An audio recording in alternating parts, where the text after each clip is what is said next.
मंडळी, पतीच्या संपत्तीवर पत्नीचा अधिकार असतो हे तर आपल्याला माहिती आहे.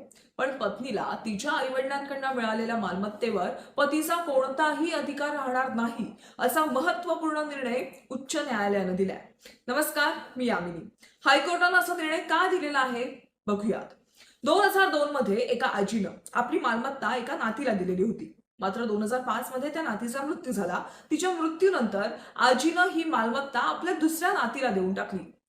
यावेळेस पहिल्या नातीच्या पतीनं जोरदार विरोध केला आणि त्या मालमत्तेवर आपलाच हक्क असल्याचा दावाही केला. यानंतर हे प्रकरण हायकोर्टात पोहोचलं. यात कोर्टानं दोन्ही बाजूंचा युक्तिवाद ऐकून घेतला आणि त्यानंतर पतीचा दावा फेटाळून लावला.